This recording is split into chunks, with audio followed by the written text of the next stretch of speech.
할렐루야! 수요성서 연구에 오신 광명의 모든 성도님들 환영하고 축복합니다.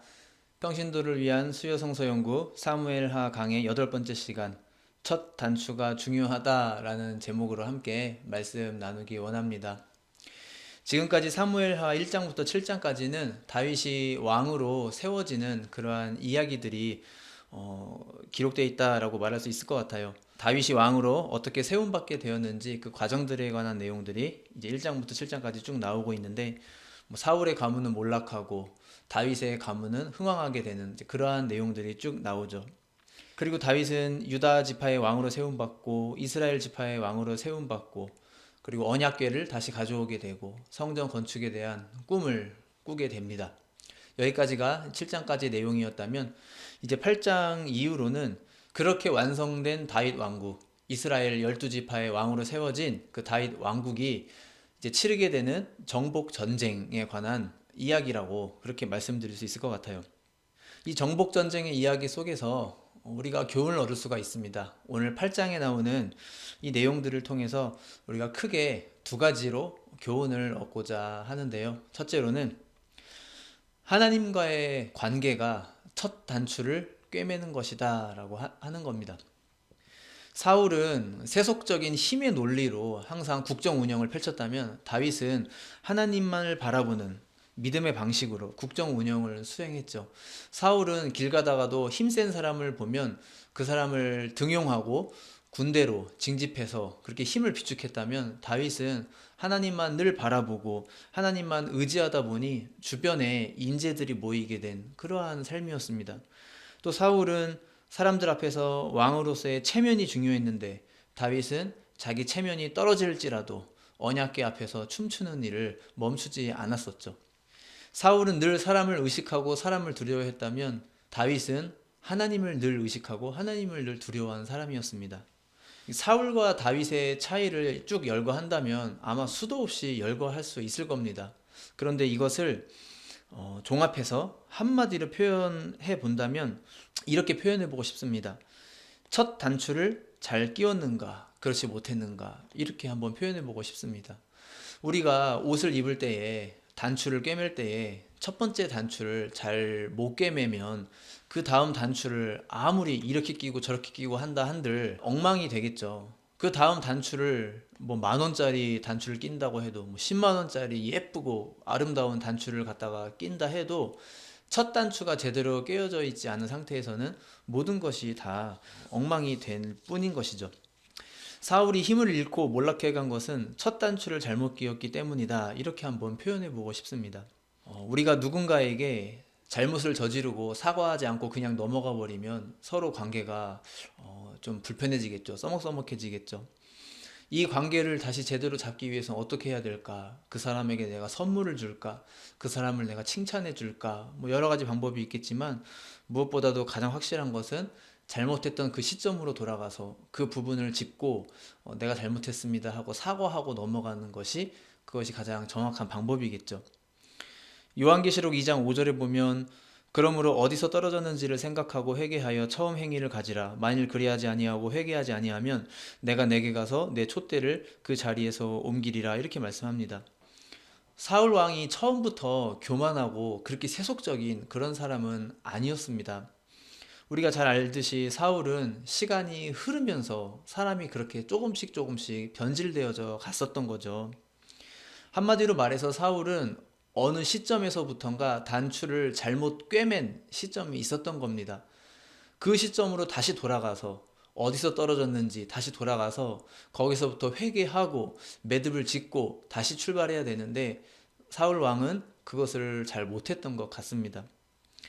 그래서 그런 상태에서 바쁘게만 달려왔기에 사울의 모습이 그렇게 변하지 않았나 싶습니다. 결국 그 결과는 촛대가 다윗에게로 옮겨가는 결과가 된 것이죠.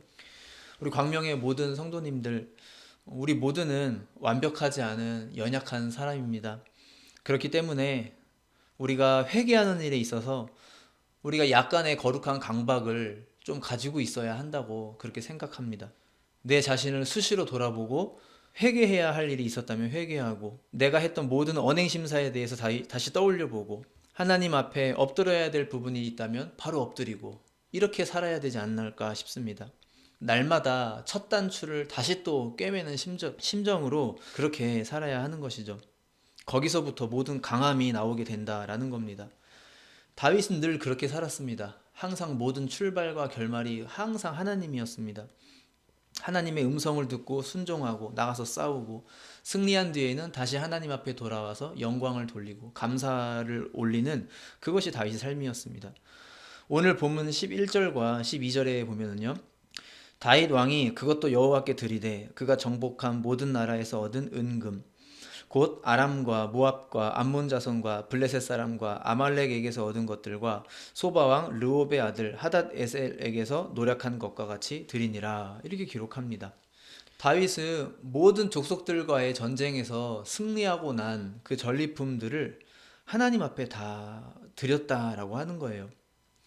사울은 전쟁에 승리한 뒤에 자신을 위한 기념비를 세웠었죠. 그런데 다윗은 전쟁에 승리하고 난 뒤에 자신에게로 돌아온 것이 아니라 하나님에게로 돌아간 것입니다. 하나님께 감사와 영광을 올려드린 겁니다. 다윗은 광야에 있을 때에나 궁궐에 있을 때에나 패배할 때에나 승리할 때에나 항상 하나님밖에는 없었던 것입니다. 하나님과의 관계가 제대로 끼워진 사람인 것입니다. 우리도 다윗처럼 하나님과의 관계가 늘 밀착되어 있는 그러한 삶을 살아야 합니다. 그것이 바로 첫 단추가 올바르게 꿰매어진 삶이다라는 것입니다. 첫 단추가 바르게 끼워지면 그 다음 단추도 바르게 끼워지겠죠. 하지만 첫 단추가 잘못 끼워지면 그 다음에 아무리 정성을 들인다 한들 모든 것이 다 무가치하게 됩니다. 하나님과 늘 밀착되어서 살아갈 수 있는 우리 광명의 모든 성도님들 다 되시기를 소망합니다. 두 번째로는 첫 단추가 잘 꿰어진 사람을 통해서 하나님의 일이 성취가 된다라고 하는 겁니다. 오늘 본문의 이 8장의 내용들은 다윗의 정복 전쟁에 관한 이야기인데요. 이 내용들을 쭉 읽어가다 보면 좀 폭력적인 내용처럼 보일 수도 있는 것 같아요. 먼저 1절을 보시면 다윗이 블레셋 사람들을 쳐서 항복을 받고, 또 2절에 보시면 모압 사람을 쳐서 땅에 엎드리게 하고 2줄 길이의 사람은 죽이고 1줄 길이의 사람은 살리고, 또 말의 힘줄을 다 끊어버리고 아람 사람 22,000명을 죽이고 에돔 사람 18,000명을 죽이고, 이런 내용들을 쭉 읽어보면 무슨 삼국지에 나오는 그러한 무지막지한 인정사정 없는 그러한 장수의 이야기처럼 보여집니다. 다윗이 주변 국가들을 막 공격하고 전리품을 취하고 점령하고 이것이 무언가 뜬금없는 것처럼 보여지는데요. 사실 뜬금없는 이야기가 아니라 이 이야기들은 잔인하고 무지막지한 그런 이야기가 아니고요. 하나님 보시기에 굉장히 합당한, 반드시 이루어야 될 그러한 이야기이다라고 하는 겁니다. 이미 여호수아가 가나안 땅에 들어왔을 때 하나님께서 가나안 족속을 다 진멸하라라는 명령을 하셨죠. 가나안 땅을 이스라엘에게 자손들에게 주시겠다라고 약속을 하셨죠. 여호수아가 그 정복 전쟁을 열심히 수행했습니다. 일평생을 싸웠습니다. 그런데 다 점령하지는 못하고 여호수아가 세상을 떠났죠. 그러면 여호수아 이후에 그 다음 세대들이 그 유업을 물려받아서, 그 명령을 물려받아서 열심히 싸워 나가야 할 텐데 그 일을 제대로 하지 못했죠. 조금이라도 승리하게 되면 금방 기쁨에 취해서 나태해지게 되고 교만해지게 되고, 그래서 범죄하게 되고 하나님으로부터 멀어지게 되고, 그래서 다른 족속들이 쳐들어와서 그들을 압제하고 괴롭히면 또 그때 가서 하나님 살려주세요, 너무 힘들어요, 회개하고 엉엉 울고, 그럼 다시 또 하나님께서 사사를 보내주셔서 다시 또 전쟁에서 승리하게 되고, 또 승리하게 되면 또 다시 나태해지게 되고 기쁨에 취해서 교만해지게 되고, 이것이 반복되는 삶을 살았습니다. 그것이 우리가 잘 아는 사사기 시대의 역사죠. 지지부진한 역사를 쭉 이어오다가 드디어 다윗의 시대에 와서 그동안 정복하지 못했던 주변 국가들이 하나 둘씩 점령당해지는 역사가 지금 일어나고 있는 것이죠. 한마디로 이미 아브라함 때 주셨던 그 약속, 가나안 땅을 주시겠다고 하셨던 그 약속, 또 여호수아 시대에 다 정복하지 못했던 그 땅, 그것이 지금 다윗의 시대에 와서 하나 둘씩 매듭지어져 가고 있다라고 하는 겁니다.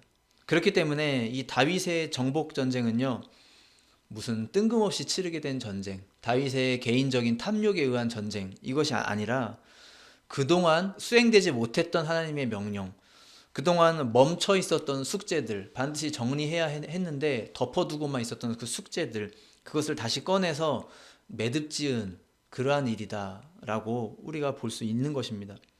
이런 눈을 가지고 8장을 다시 보면은요, 무언가 어떤 흐름에 의해서 다윗의 정복 전쟁이 진행되는 것을 볼 수가 있습니다.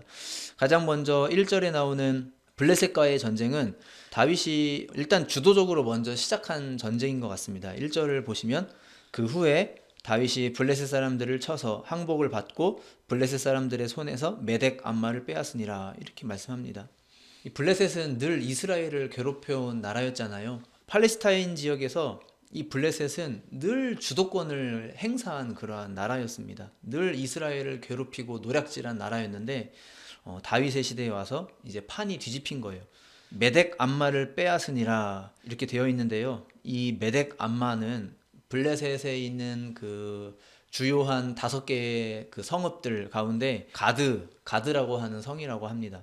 이 가드는 가장 강력한 성이었죠. 블레셋 전체를 다스리는, 어떻게 보면 컨트롤 타워 같은 그러한 성인데, 이것을 장악했다라는 거예요. 한마디로 이것이 상징하는 바는 이스라엘이 이제 블레셋과의 관계에 있어서 완벽한 패권을 가져갔다, 블레셋을 완벽하게 제압했다라는 의미가 있는 것이죠. 이 블레셋을 제압하는 것은 평소 다윗이 사울 왕 밑에 있을 때에도 늘 마음속에 두었던 일일 것입니다.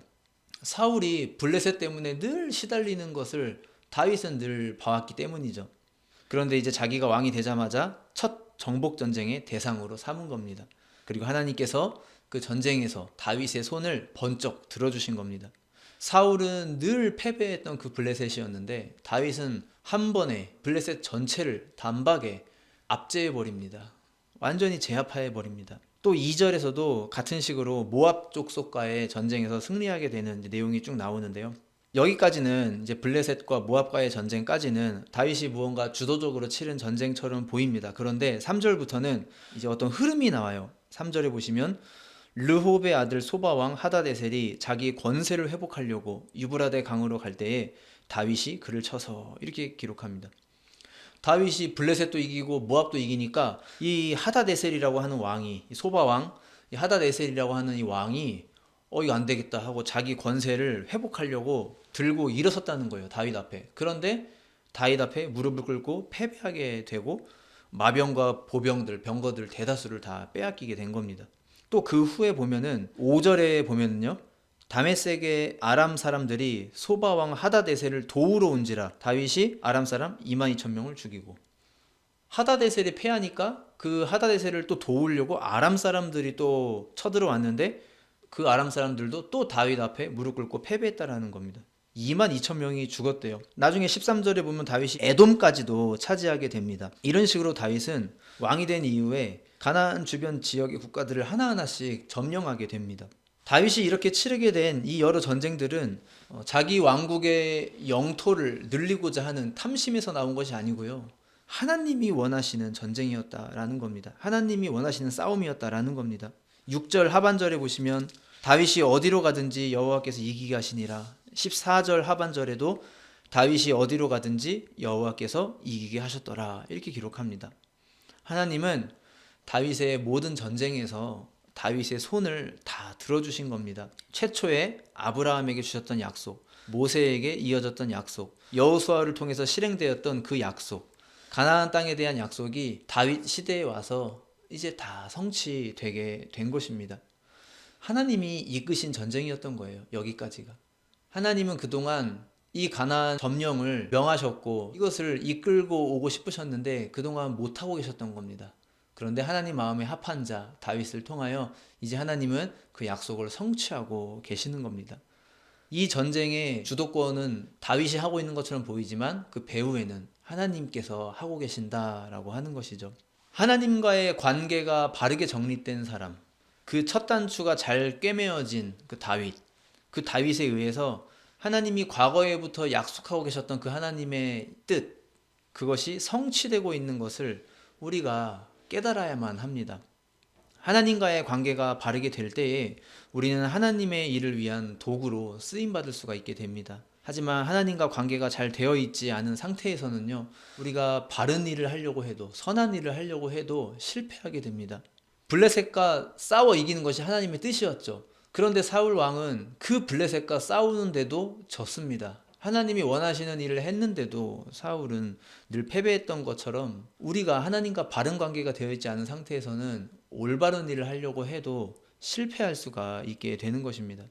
선하고 옳은 일을 하는 것도 중요하지만, 올바른 일을 하는 것도 중요하지만, 그것을 맡기신 분, 그것을 명령하신 분과의 관계를 바르게 정립하는 것, 그것이 가장 영순이다라고 하는 겁니다. 우리가 회개할 일이 있다면 신속히 회개해야 합니다. 떨어진 곳이 있었다면 그 떨어진 곳으로 다시 되돌아가서 거기서부터 단추를 다시 제대로 매고 다시 시작해야 됩니다. 그렇게 재정비하고 일어서야 하나님과의 관계가 바르게 정립되는 것이고, 또 그렇게 늘 관계가 바르게 정립된 그 사람을 하나님께서 쓰셔서 하나님이 약속하신 일을 이루신다라고 하는 겁니다. 말씀을 맺도록 하겠습니다. 우리 인생에서 가장 중요한 일은 하나님과의 관계입니다. 그것이 영순이이고 첫 번째 단추입니다.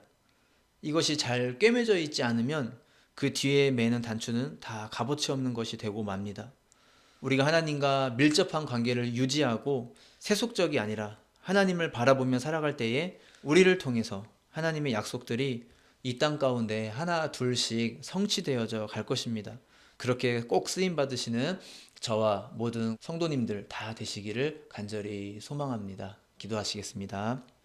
사랑해 주님, 감사합니다. 다윗이 우리에게 보여주었던 것처럼 그 삶을 우리가 본받아 살기를 원합니다. 늘 하나님으로 출발해서 하나님으로 결말을 맺었던 그 다윗의 모습, 행여나 내가 잘못하지는 않았는지 하나님께 늘 뜻을 구했던 그 다윗의 모습, 하나님의 뜻이면 순종하고 하나님의 뜻이 아니면 순종하지 않았던 그 다윗의 모습을 우리가 본받아 하나님과의 관계가 바르게 정립되고 하나님의 말씀에 순종할 수 있는 우리 모두가 되게 하여 주시옵소서. 그렇게 첫 단추가 잘 꿰매어져서 우리가 서 있는 그곳에서 조금씩 틀어졌던 일들이 올바로 잡아지는 역사가 일어나게 하여 주옵시고, 그곳에 하나님이 기뻐하시는 뜻이 성취되는 일이 이루어질 수 있는, 그렇게 쓰임받을 수 있는 우리 모두가 다 될 수 있도록 주님 인도하여 주시옵소서. 감사드리며 예수님의 이름으로 기도드렸습니다. 아멘.